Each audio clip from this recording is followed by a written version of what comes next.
E aí, quanto de fato Bolsonaro e Lula são parecidos? Fala aí, galera do ranking, beleza? Na data de ontem todo mundo viu, né, a notícia bombástica de que Lula teve seus processos judiciais anulados pelo ministro Fachin. Tem muito a se falar sobre isso, a gente já falou um pouco sobre isso, várias perguntas, várias críticas ao STF, mas o que fica hoje é que nesse momento Lula teoricamente poderia concorrer às eleições e disputar aquele chamado Bolso-Lula, entre a polarização de um lado o presidente Bolsonaro, de um lado Lula. Tem outra discussão política se é bom pro Bolsonaro isso, que ele estaria feliz com essa movimentação, que é um adversário que ele gostaria de enfrentar, né, nas eleições para fazer essa polarização. Mas o foco de hoje é a gente avaliar o termo que tanto tá aí hashtag bombando nas redes sociais, que é o Bolso-Lula. Faz sentido falar em Bolso-Lula? Qual é o nível de proximidade dos dois presidentes e ex-presidente? E a gente vai fazer aqui um critério bastante lógico. Tentamos montar aqui para você um índice Bolso-Lula e no final desse vídeo, aguarde até o final, nós vamos falar aí qual foi o percentual que a gente chegou e convidar você a dar a sua opinião, se você concorda ou discorda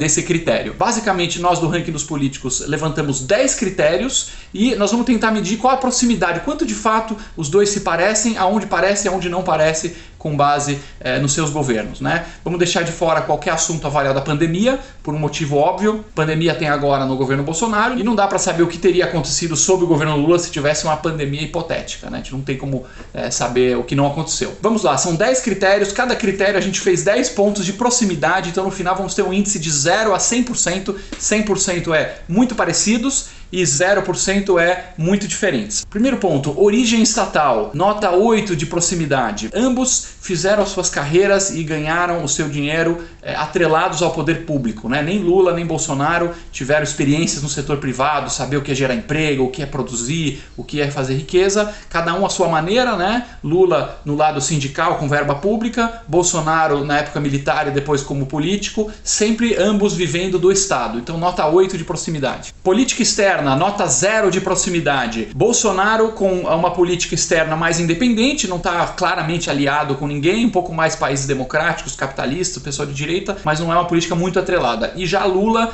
teve uma política muito forte de se aliar a países socialistas, especialmente algumas ditaduras, inclusive financiar obras, né? Obras na Venezuela, em Cuba, em países africanos, com o dinheiro dos brasileiros, nota 0 de proximidade. Ministérios, nota 4 de proximidade. Ambos têm muitos ministérios. Diz a boa gestão que você deve gerir de 10 a 12 pessoas. Esse é um número eficiente para você ter um governo enxuto. Bolsonaro tem, nesse momento, 22 ministros, que é muita coisa, mas nem se compara com Lula, que tinha uma média de 35 ministros. Portanto, nota 4 de proximidade. Gastos com o cartão corporativo, né? Quem que esbanja mais dinheiro? Nota 7 de proximidade. Bolsonaro gasta menos do que Lula, corrigindo a valores atuais, ele tem gastado 5 milhões de reais por ano, muito menos do que os 22 milhões de reais por ano do governo Lula. Porém, é muito mais do que as suas promessas de campanha, os seus compromissos de ter mais transparência, de abrir os gastos, né? Então ambos mandam mal nisso, nota 7 de proximidade. Privatizações, nota 8 de proximidade. Nenhum dos dois nunca foi muito fã de privatizar, tá? Ambos são estatistas historicamente. Bolsonaro, claro, durante a campanha se comprometeu com privatizações, falou que ia dar aquela guinada de rumo,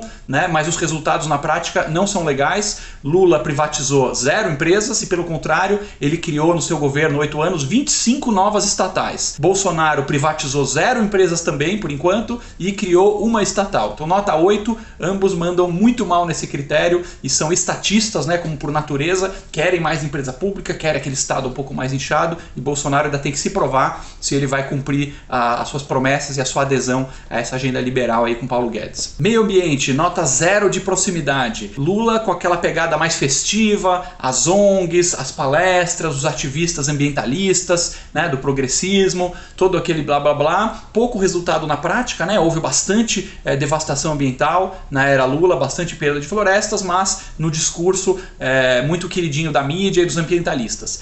Já o governo Bolsonaro, na figura do seu ministro do Meio Ambiente, batendo mais forte nessas ONGs, pivotando a sua atenção mais para os centros urbanos, falando menos de Amazônia, de floresta e mais de questões urbanas. Então um foco bem diferente, nota 0 de proximidade em meio ambiente. Tratamento da mídia, nota 9 de proximidade. Aqui realmente o discurso de Bolsonaro e Lula se aproximam muito, ambos constroem a sua narrativa como perseguidos da mídia, né? Engraçado que as frases, né? Globo lixo tem dos dois lados, mídia suja, mídia canalha, é muito forte essa narrativa de ambos, de que eles são os caras que estão vindo trazer a verdade para o Brasil e tem uma mídia sempre jogando contra e tem pessoas ocultas que estão sabotando, essa coisa de inimigos ocultos, né? Salvador da pátria, eu sou a pessoa do povo, eu represento o verdadeiro povo contra essa mídia, contra esses caras ocultos. Nota 9 de proximidade no tratamento com a mídia. Ações de combate à corrupção, nota 8 de proximidade. Nenhum dos dois tem grandes históricos aí de medidas contra a corrupção no Brasil, muito pelo contrário, né? Lula dispensa comentários. O próprio Bolsonaro foi eleito na carona desse lavajatismo de combater a corrupção, mas nunca foi uma bandeira prioritária dele. Sempre foi um político mais corporativista, ligado às bases lá que elegiam para trazer benesses e salários para esse pessoal. E depois de presidente, ele descumpriu e não fez nenhum grande esforço no combate à corrupção. Tivemos acobertamento das investigações contra o seu filho Flávio, tivemos interferência na Polícia Federal, tivemos ele ativamente trabalhando para não aprovar a prisão em segunda instância, fim do fórum privilegiado, teve a nomeação do Augusto Aras, um petista, para a Procuradoria-Geral da República, do Cássio Nunes, do Centrão, para o STF. Então é um presidente que claramente se acomodou aí com o vamos deixar como tá as coisas e não cutucar com vara curta a serpente da corrupção. Nota 8 de proximidade. Prática de corrupção no governo. Vamos diferenciar, né? O critério anterior era o que você faz para mudar as regras do jogo. Você está mudando as regras para evitar a corrupção no futuro? Você está apertando o cerco contra os corruptos? Não, não fez. Nem Bolsonaro, nem Lula. Agora, segundo tema, tá rolando corrupção, tá tendo escândalos abertos, que a gente já tem conhecimento no governo atualmente? Aí não. Nota 2 de proximidade, aí não tem nem o que comparar, né? É muito diferente. O governo Bolsonaro, ele é um governo, até agora, relativamente limpo, né? A gente não põe a mão no fogo por ninguém, foi apenas 2 anos, pode ser que apareça muita coisa, a gente não sabe, porém, por enquanto, é um governo relativamente limpo, sem grandes problemas de corrupção no governo, apesar de, como a gente falou no critério anterior, ele não está mexendo nas regras do jogo para evitar e punir futuros casos, mas não apareceu grandes coisas. Por outro lado, o governo Lula, a gente sabe, né, comandou um dos maiores esquemas de corrupção da história do mundo, Petrolão e Mensalão e etc. Então nota 2 de proximidade, não tem nem como comparar a escala da roubalheira de um governo e do outro. E por fim, o último critério, trato com o Congresso. Ambos, de certa forma, abriram o balcão de negócios, né? Bolsonaro disse que não ia fazer, que ia governar diferente, ia ter uma pauta programática e que não ia se vender pro Centrão, mas na prática acabou se rendendo e abriu o balcão de negócios, assim como o Lula,